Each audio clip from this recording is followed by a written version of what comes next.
વિદ્યાર્થીઓ, આજે આપણે બધા નાના બાળકો કેમ છો? બધાને સારું હશે. આજે આપણે લેક્ચર 2 માં છીએ. એમાં નિશ્ચિત પ્રમાણનો નિયમ પરીક્ષા.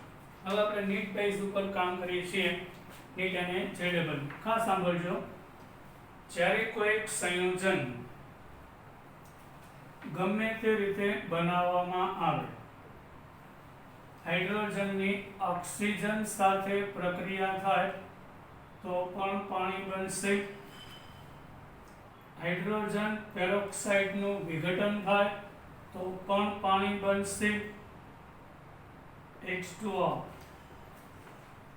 અને 1O2 આપશે. એટલે કોઈ એક સંયોજન ગમે તે પદ્ધતિથી બનાવવામાં આવે કે તેનું સેમ્પલ ગમે તે જગ્યાએથી લેવામાં આવે, તેમાં રહેલા તત્વના દળનું પ્રમાણ હંમેશા નિશ્ચિત હોય છે. હવે આપણે પાણી લઈએ તો એમાં તમે જો 2 હાઇડ્રોજન અને 1 ઓક્સિજન છે. તો હાઇડ્રોજનનો એક્ઝેક્ટ પરમાણુ ભાર 1.008 અને ઓક્સિજનનો 16 છે, એટલે 2.016 ગ્રામ હાઇડ્રોજન અને 16 ગ્રામ ઓક્સિજન હોય છે. આ રેશિયો આના માટે હંમેશા ફિક્સ રહેશે. એમાં રહેલા તત્વના દળના ટકા પણ નિશ્ચિત હોય છે.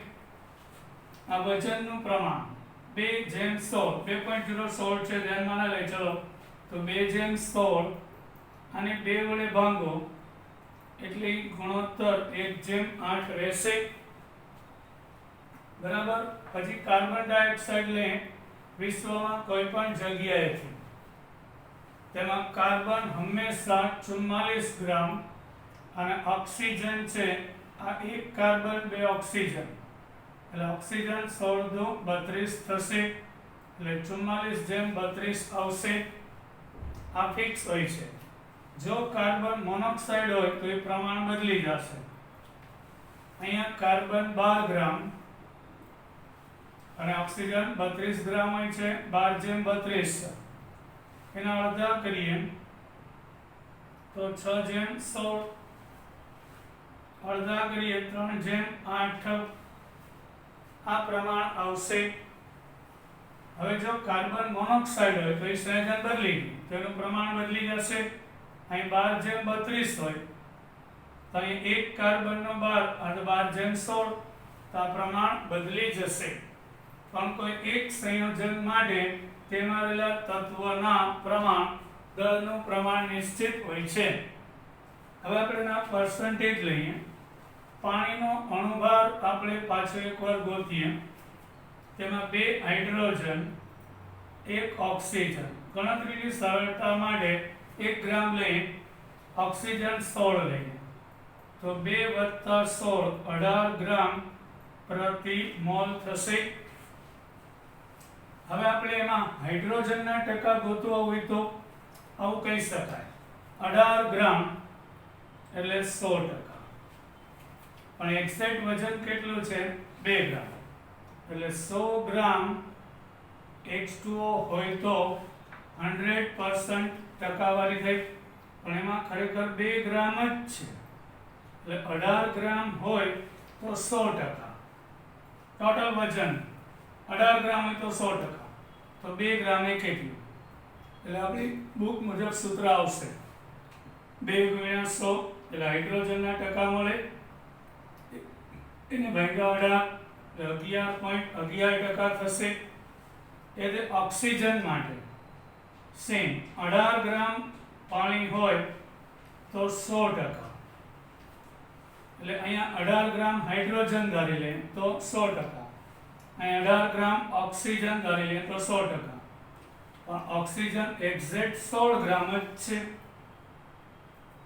તો અહીંયા 16 × 100 ભાગ્યા 18, એટલે 88.89% થાય. આનું પ્રમાણ ફિક્સ હોય છે. આ થયો નિશ્ચિત પ્રમાણનો નિયમ. એટલે કોઈ એક સંયોજન ગમે તે પદ્ધતિથી બનાવવામાં આવે કે કોઈ પણ જગ્યાએથી સેમ્પલ લેવામાં આવે તો તેમાં રહેલા તત્વના દળનું પ્રમાણ હંમેશા નિશ્ચિત હોય છે. અણુસૂત્રની અંદર નિશ્ચિત પ્રમાણનો નિયમ થયો. આમાંથી એમસીક્યુ પૂછાય છે.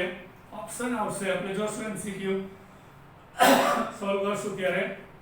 હવે આવશે ગુણક પ્રમાણનો નિયમ.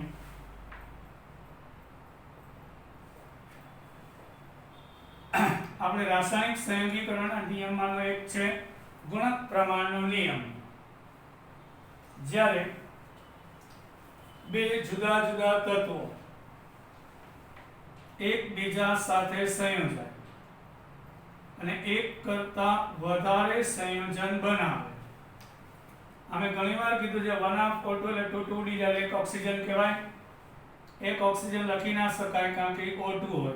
એક લખવું હોય તો 1/2 O2 લખાય એટલે એક ઓક્સિજન થઈ જાય. આ 1/2 ગુણ્યા 2 થાય એટલે એક ઓક્સિજન ગણાય. પછી કાર્બન O2 સાથે જોડાય તો CO2 બનશે. એટલે જ્યારે કોઈ બે જુદા જુદા તત્વો કાર્બન ઓક્સિજન જુદા જુદા પ્રમાણમાં સંયોજાય એટલે કાર્બન ઓક્સિજનનું પ્રમાણ 1:1 છે. અહીંયા 1:2 છે અને એક કરતા વધારે સંયોજન બનાવે ત્યારે કોઈ એક તત્વના નિશ્ચિત દળ સાથે અહીંયા 12 ગ્રામ કાર્બન ત્યારે 16 ગ્રામ ઓક્સિજન. અહીંયા 12 ગ્રામ કાર્બન ત્યારે 2 ગુણ્યા 16 32 ગ્રામ ઓક્સિજન છે. તો કોઈ એક તત્વના નિશ્ચિત દળ સાથે એટલે કે આ તત્વનું દળ નિશ્ચિત છે કેટલું 12 ગ્રામ, એની સાથે સંયોજાતા બીજા તત્વનું દળ સાદા ગુણાંકમાં હોય છે. એટલે આ તો ફિક્સ થઈ ગયું 12:12. તો પહેલામાં 16 ગ્રામ ઓક્સિજન તો બીજામાં 32. બેને 16 વડે ભાંગીએ તો અહીંયા 1 ગણો ઓક્સિજન, અહીંયા 2 ગણો ઓક્સિજન વપરાય છે એવું કહી શકાય. એટલે પહેલામાં 1 ગણો તો બીજામાં 2 ગણો. એટલે સાદી નાની પૂર્ણાંક સંખ્યામાં હોય છે. આ વાત થઈ આપણે કાર્બન મોનોક્સાઇડ અને કાર્બન ડાયોક્સાઇડ. બે તત્વો સમાન હોય. હવે આપણે બીજું એક ઉદાહરણ લઈએ. એક ટિપિકલ એક્ઝામ્પલ આપું છું.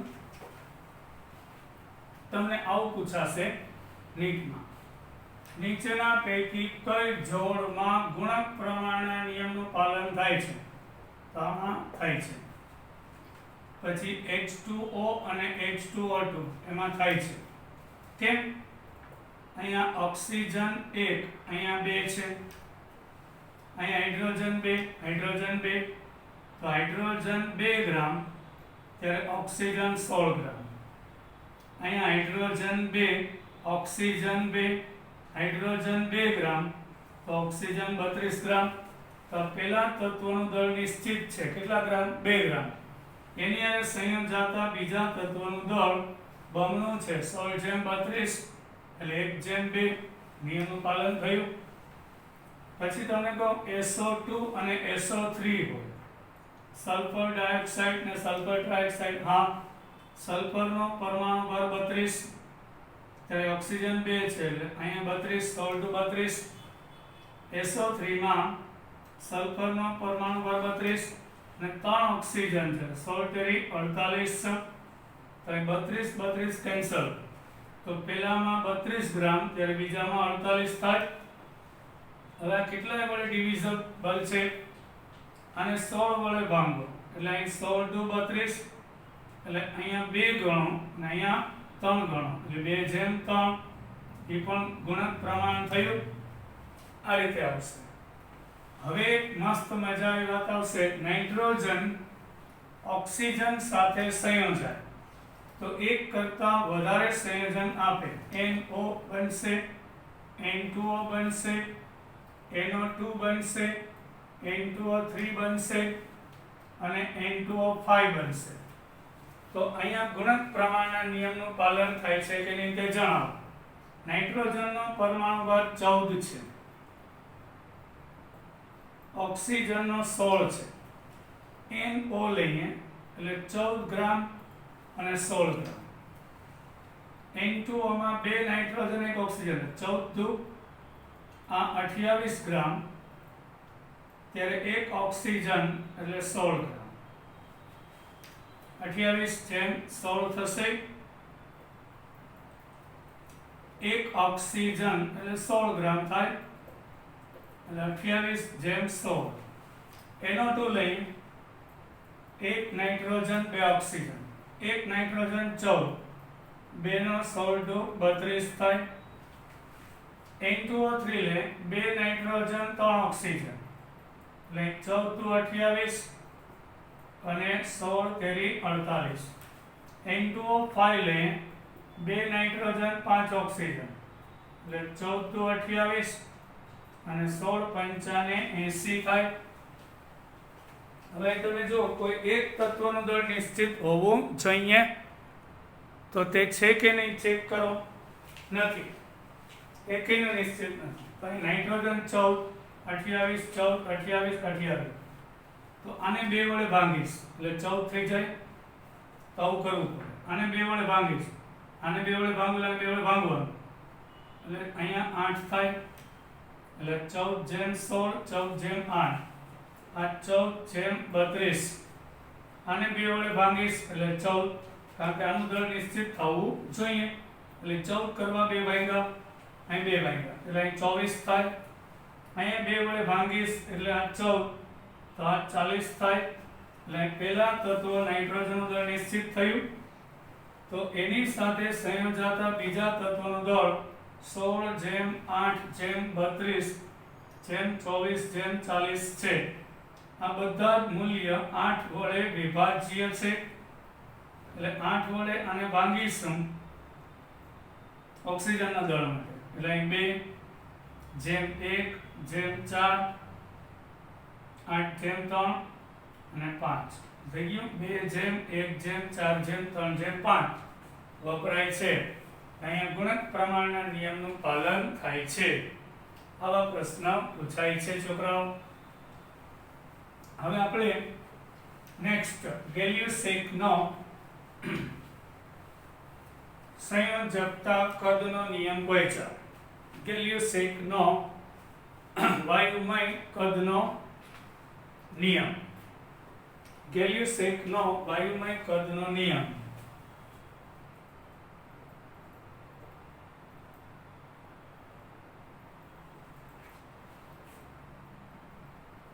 પહેલી વાત આ નિયમ ફક્ત વાયુને જ લાગુ પડે વાયુ સિવાય લાગુ પડતો નથી જો ધારો કે હાઇડ્રોજન ગેસ ઓક્સિજન ગેસ તો અહીં પાણી છે એ પણ ગેસ હોવું જોઈએ તો લાગુ પડે એટલે આ ખરેખર 1 મોલ હાઇડ્રોજન છે આ અડધો મોલ ઓક્સિજન છે તો 1 મોલ પાણી બનશે બરાબર હવે તમને કહી દઉં STP मतलब के स्टैंडर्ड टेम्परेचर एंड प्रेशर ई શું છે કહું તાપમાન 273 કેલ્વિન એટલે 0 અંશ સેલ્સિયસ અને દબાણ 1 વાતાવરણ હોય STP એ દુનિયાનો કોઈ પણ વાયુ 1 મોલ જથ્થાનું કદ 22.4 લીટર હોય છે 22.4 લીટર આ ફિક્સ છે તો 1 મોલ એટલે 22.4 લીટર થયું અડધો મોલ એટલે 11.2 લીટર થયું 1 મોલ એટલે 22.4 લીટર તો 0.5 મોલે કેટલા એટલે 0.5 ગુણ્યા 22.4 કરીએ એટલે 5 ભાગ્યા 10 ગુણ્યા 22.4 આને બે વડે ભાગશું એટલે 11.2 લીટર આવે અને 1 મોલ એટલે 22.4 લીટર થયું આના કદ v હોય તો આ ડબલ થયું v, તો આનું કદ કેટલું આવશે v 2v, આ v આનું ડબલ 2v જેટલું હોય છે. બસ એના ઉપર જે કદની જગ્યાએ આપણે ધારો કે 100 મિલી લઈ લો તો અહીંયા 200 મિલી થશે, તો અહીં ડબલ તો આ 200 મિલી બનશે. એના ઉપરથી આ સંબંધ આપેલો છે કે 11.2 લીટર એટલે 11,200 મિલીલીટર થાય. આ 22.4 લીટર એટલે 22,400 મિલી થાય. અહીંયા 22,400 મિલી થાય. તો ધારો કે 100 હોય, 11,200 22,400 એ કેટલું 200 ડબલ, આનાથી ડબલ છે આ ડબલ. હવે આ 50 મિલી હોય પણ ગેસ હોવો જોઈએ તો આ 100 મિલી થાય, તો આનાથી ડબલ એટલે આ 100 મિલી બનશે. આ થયો ગેલિયોસ્ટેટનો સંયોજકતા વાયુ કદનો નિયમ. બરાબર, આપણે આજે શીખા કયો. પછી આપણે પહોંચ્યા એવોગેડ્રોનો સિદ્ધાંત. સાયન્ટિસ્ટ પાંચમો નિયમ છે એવોગેડ્રોનો સિદ્ધાંત. સમાન તાપ એને એક સરખા 3 વાયુ પાત્ર લીધા, એ ત્રણેયનું કદ સમાન, તાપમાન સમાન, દબાણ સમાન, તો એમાં રહેલા અણુઓની સંખ્યા પણ એક સમાન હોય છે. એક પાત્રમાં એને હાઇડ્રોજન ભર્યો, એકમાં નાઇટ્રોજન, એકમાં ઓક્સિજન ભર્યું. હવે તો તમે સાબિતી આપું. ધારો કે દબાણ 1 વાતાવરણ છે, તાપમાન 273 કેલ્વિન એટલે 0 સેલ્સિયસ છે, દબાણ અને તાપમાન.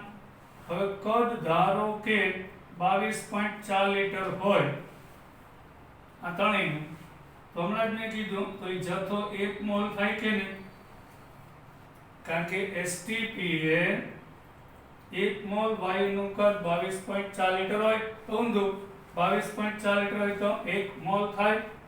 1 મોલ હાઇડ્રોજન એટલે 6.022 1023 ઘાત. 1 મોલ નાઇટ્રોજન 6.022 1023 ઘાત. 1 મોલ ઓક્સિજન 6.022 1023 ઘાત થશે. એટલે સમાન તાપમાને, સમાન દબાણે, સમાન કદના પાત્રમાં જુદા જુદા વાયુઓમાં રહેલા અણુઓની સંખ્યા પણ એક સમાન હોય છે. એને એવોગેડ્રોનો સિદ્ધાંત કહેવામાં આવે છે. ક્લિયર થઈ છોકરાઓ? પાછું એકવાર એને કદ સમાન લીધું, અમે સમજાવવા માટે મૂલ્ય મૂક્યા.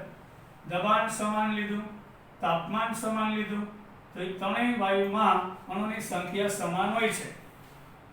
અને એવોગેડ્રોનો સિદ્ધાંત કહે. STP એટલે સ્ટાન્ડર્ડ આખા કેમિસ્ટ્રીમાં આવશે, યાદ રાખજો. STP કહો એટલે દબાણ 1 વાતાવરણ, તાપમાન 273 કેલ્વિન, એને STP કહેવાય. અને ત્યારે જો કદ 22.4 લીટર લઈ લો તો એમાં જથ્થો 1 મોલ હોય છે વાયુનો. આ દબાણે આટલા કદમાં 1 મોલ, તો 1 મોલ હોય ત્રણેયમાં, તો અણુની સંખ્યા સમાન જ હોય ને. આ એવોગેડ્રોનો સિદ્ધાંત છે. હવે આપણે આગળ વાત કરીએ, થોડા ન્યુમેરિકલ્સ ઉપર જઈએ. હું તમને આજે મોલ વિશે વાત કરીશ. મોલ સંકલ્પના, મોલ કન્સેપ્ટ. હવે આપણે અહીંથી આપણી ગણતરીની શરૂઆત કરવા જઈએ છીએ. અહીંથી આપણે ગણતરીની શરૂઆત કરીશું. આજે આપણે મોલ ગણતા શીખીશું. મોલ બરાબર વજનના છેદમાં અણુભાર. બરાબર, જો તમને સોડિયમ ધાતુના મોલ પૂછાય તો સોડિયમ ધાતુનું વજન છેદમાં સોડિયમ ધાતુનો પરમાણુ ભાર વડે ભાંગવાનું, કારણ કે આ અણુ નથી, પરમાણુ છે. પછી પાણીના મોલ પૂછાય, જો ભૂલ નહીં કરતા, તો પાણીનું વજન છેદમાં પાણીનો અણુભાર આવશે. એટલે ક્યારે પરમાણુ ભાર લેવાનો? તમને આપેલો પદાર્થ પરમાણુ સ્વરૂપે હોય તો મોલ ગોતવા માટે પરમાણુ ભારથી ભાંગવાનું. પદાર્થમાં અણુ હોય તો પદાર્થના વજનને અણુભારથી ભાંગવાનું રહેશે, તો જ આપણને મોલ મળે છે. હવે એક મસ્ત દાખલો લઈએ. બરાબર 64 ગ્રામ મિથેનના મોલ તથા તેમાં રહેલા હાઇડ્રોજન અને કાર્બન તેમજ કુલ પરમાણુના મોલ તથા સંખ્યા ગણો. આ ક્વેશ્ચન છે. મિથેનના મોલ, મિથેનના અણુની સંખ્યા, એમાં રહેલા કાર્બનના મોલ, હાઇડ્રોજનના મોલ અને કુલ મોલ અને તેના પરમાણુની સંખ્યા ગોતો. તો સૌથી પહેલું કામ મિથેનનો અણુભાર ગોતવાનો હોય છે. અહીંયા આગળ એક કાર્બન છે અને 4 હાઇડ્રોજન છે. તો કાર્બનનો પરમાણુ ભાર 12, હાઇડ્રોજનનો 1, તો 12 + 4 16, અને એનો એકમ છે ગ્રામ પ્રતિ મોલ. એટલે સૌથી પહેલા આપણને મિથેનના મોલ મળશે.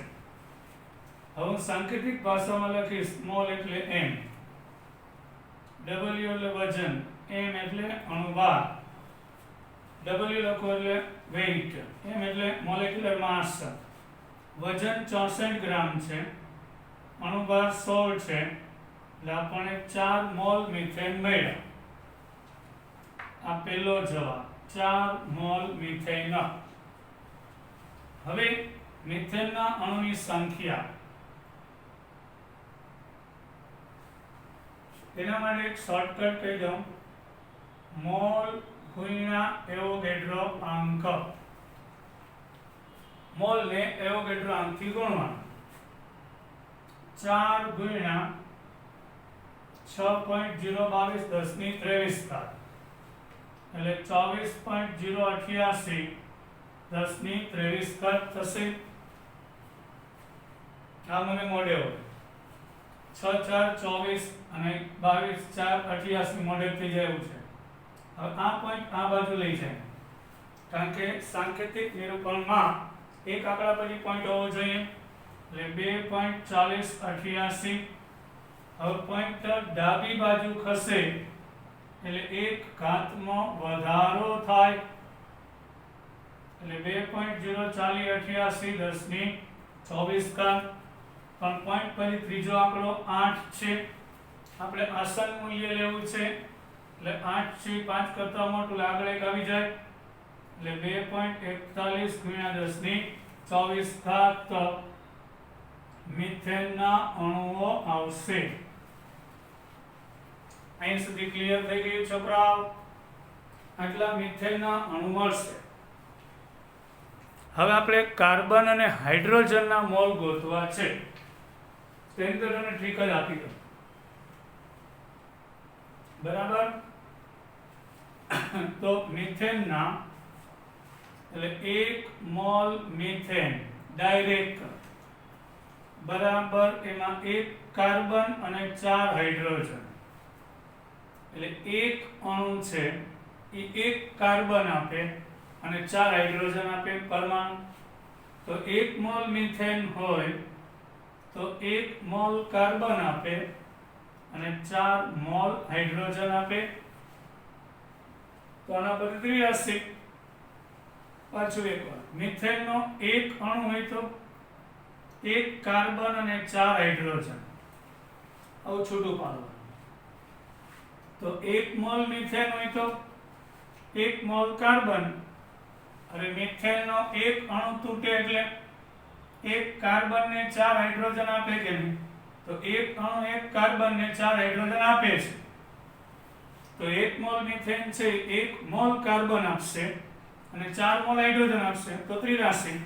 તો 4 મોલ મિથેન, 4 મોલ કાર્બન અને ચોકે ચોકે 16 મોલ હાઇડ્રોજન આપશે. આ બધાને એટલે મેઇન અણુસૂત્ર હોય ને આના વડે ગુણી નાખો. 4 ચોકે ચોકે 16 થશે, એટલે આપણને જવાબ મળી ગયો. એટલે 64 ગ્રામ મિથેનમાં કેટલા? 4 મોલ કાર્બન અને 16 મોલ હાઇડ્રોજન. તો કાર્બનના પરમાણુ કેટલા? તો કે કાર્બનના મોલ ગુણ્યા એવોગેડ્રો અંક. તો કાર્બનના મોલ 4 એને ગુણ્યા 6.022 10 ની 23 ઘાત એટલે 24.088 10 ની 23 ઘાત એટલે 2.41 10 ની 24 ઘાત થાય. હવે હાઇડ્રોજનના પરમાણુની સંખ્યા, તો હાઇડ્રોજનના મોલ ગુણ્યા એવોગેડ્રો અંક.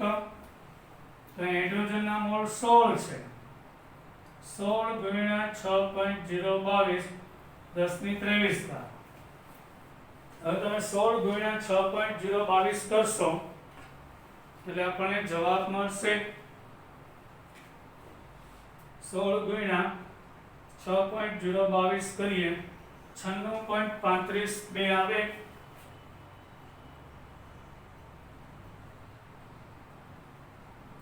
એટલે 9.635 10 ની 24 ઘાત હાઇડ્રોજન પરમાણુની સંખ્યા હશે.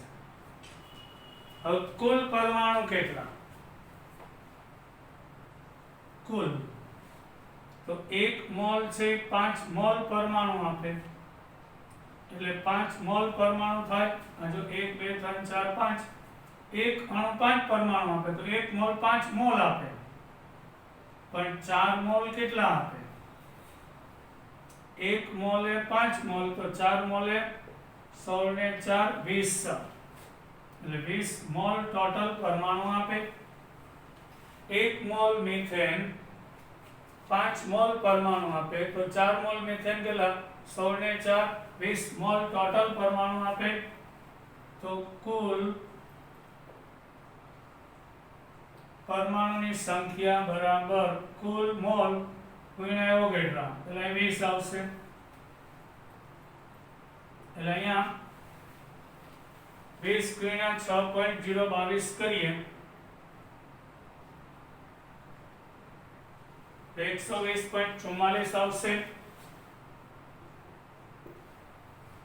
હવે પોઈન્ટ 2 આગળ આ બાજુ જાય એટલે 1.2044 ગુણ્યા 10 ની 2 ઘાત ઉમેરાય 10 ની 25 ઘાત કુલ પરમાણુઓ થશે. આ રીતે ગણતરીઓ હોય છે અને આપણે વિગતવાર આવડી જશે. આ તમને શોર્ટકટ આપેલા છે. હજી એક આવો એક દાખલો આપણે લઈએ છોકરાઓ. ધારો કે 36 ગ્રામ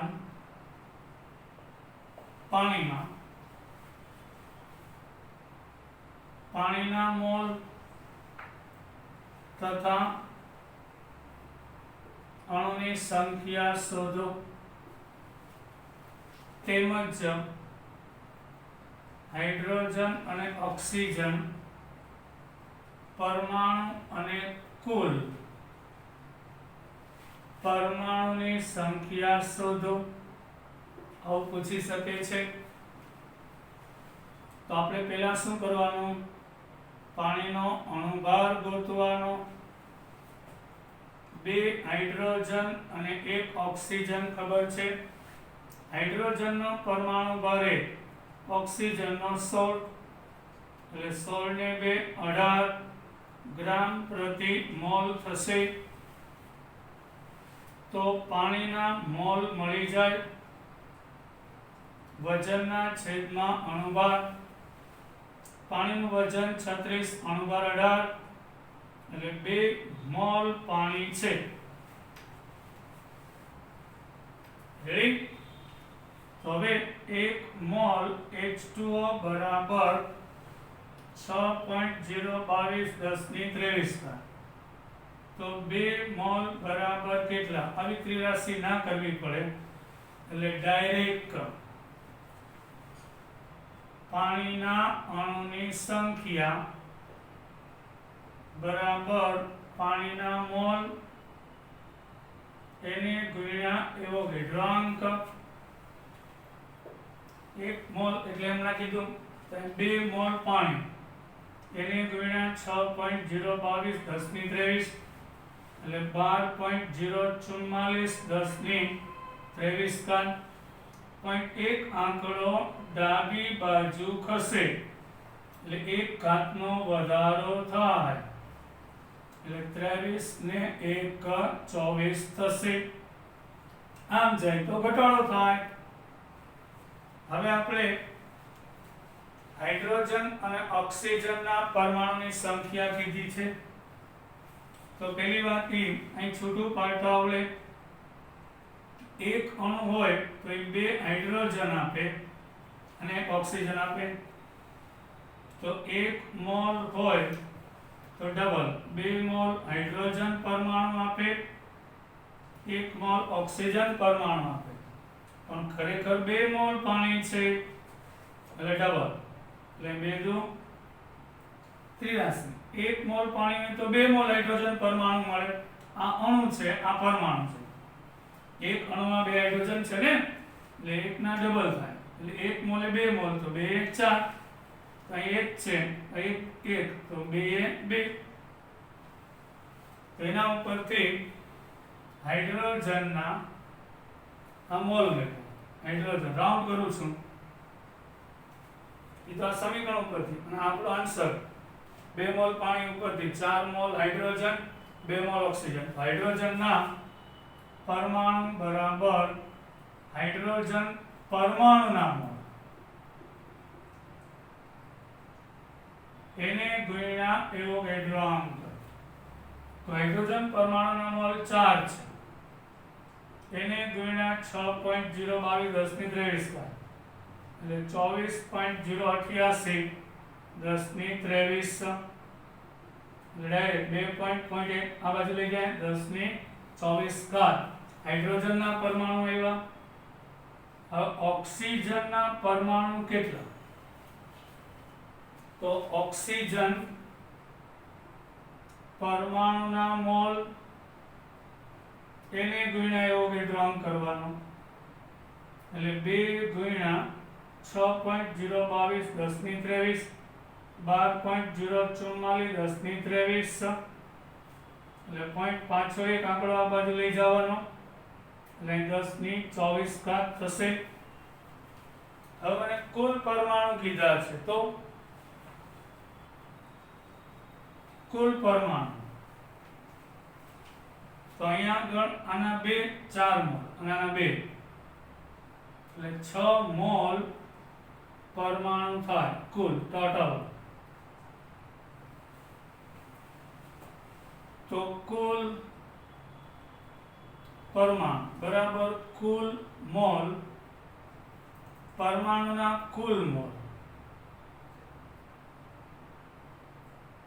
એને ગુણ્યા એવોગાડ્રો અંક તો અહીંયા આવશે 6 ગુણ્યા 6.022 10^23 6 કેમ ખબર પડી ને આ 2 મોલ હોય એટલે એમાંથી 4 મોલ હાઇડ્રોજન પરમાણુ અને 2 મોલ ઓક્સિજન આપે એટલે 4 ને 2 6 મોલ ટોટલ પરમાણુ થાય હવે 6 ગુણ્યા 6.022 કરીશું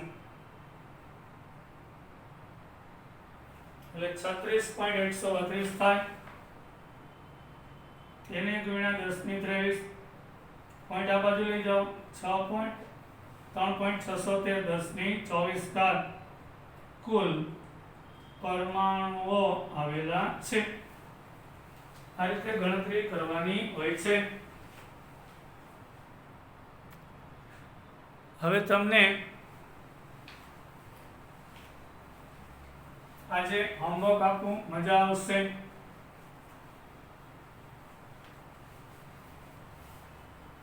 એ હોમવર્ક આપતા પહેલા હજી એક દાખલો આપણે ગણી લઈએ. 80 ગ્રામ NaOH ના મોલ તથા કુલ પરમાણુ જણાવો. સૌથી પહેલા NaOH નો અણુભાર લઈએ. 1 સોડિયમ, 1 ઓક્સિજન અને 1 હાઇડ્રોજન. સોડિયમનો પરમાણુ ભાર 23, ઓક્સિજનનો 16, હાઇડ્રોજન 1. આ પરમાણુ ભાર પરીક્ષામાં આપેલા હશે એટલે 40 ગ્રામ પ્રતિ મોલ થાય. તો હવે NaOH ના મોલ એટલે NaOH નું વજન છેદમાં અણુ છે એટલે એનો અણુભાર લેવાનો 80/40 એટલે 2 મોલ NaOH થશે. હવે આપણે કુલ પરમાણુ કીધા ડાયરેક્ટ. સૌથી પહેલા NaOH ના અણુ એટલે મોલ ગુણ્યા એવોગેડ્રો અંક એટલે 2 ગુણ્યા 6.022 10^23 એટલે 12.044 10^23 ઘાત. આ અણુ આવ્યા કોના? NaOH. હવે NaOH નો એક અણુ હોય ને એ 1 સોડિયમ, 1 ઓક્સિજન, 1 હાઇડ્રોજન આપે. સોડિયમ ઓક્સિજન એટલે 1 મોલ હોય તો 1 mall sodium, 1 mall oxygen, 1 mall hydrogen આપે. અહીં તો 2 મોલ છે એટલે બધાને ડબલ કરવાના 2. આના ડબલ એટલે ડબલ, ડબલ અને ડબલ. તો ટોટલ કેટલા થઈ ગયા? 6 મોલ પરમાણુ થઈ ગયા. એટલે 6 ગુણ્યા 6.022 10^23 ઘાત થાય. એ આપણા કુલ પરમાણુ થશે. આ NaOH ના અણુ છે. હમણાં કીધું 6.022 ગુણ્યા 6 કરો 36.132 ગુણ્યા 10^23 એટલે 3.613 10^24 ઘાત કુલ પરમાણુઓ થશે. આવી ગણતરીઓ કરવાની તમારે હોય છે. હવે તમને હોમવર્ક આપી દઉં. આજે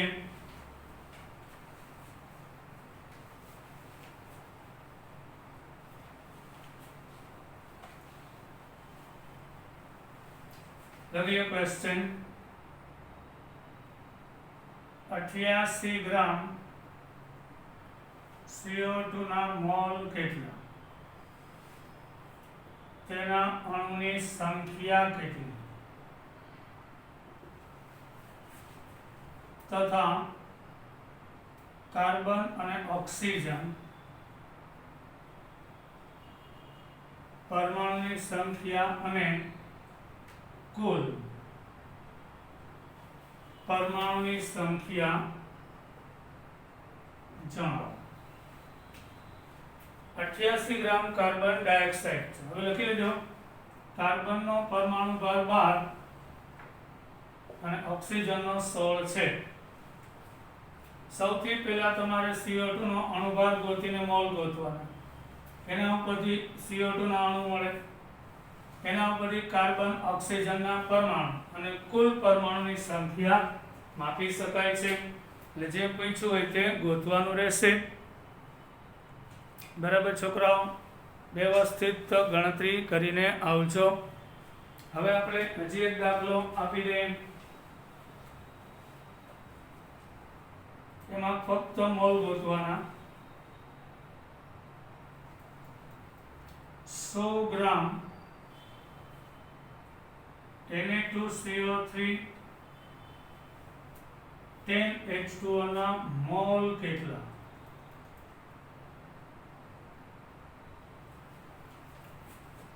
બરાબર, ખાલી મોલ જ, અણુબળ નહીં. સોડિયમનો પરમાણુ ભાર 23, ઓક્સિજનનો 16, હાઇડ્રોજનનો 1. તમે આના મોલ ગોતીને મને જવાબ આન્સર મોકલજો વોટ્સએપની અંદર. સોડિયમનો પરમાણુ ભાર 23, ઓક્સિજનનો 16, કાર્બનનો 12. અહીં લખો તો એટલે ના લખો 12, નાઇટ્રોજનનો 1. જય હિન્દ. મજા આવી હશે. ફરી પાછા મળીશું. જય હિન્દ.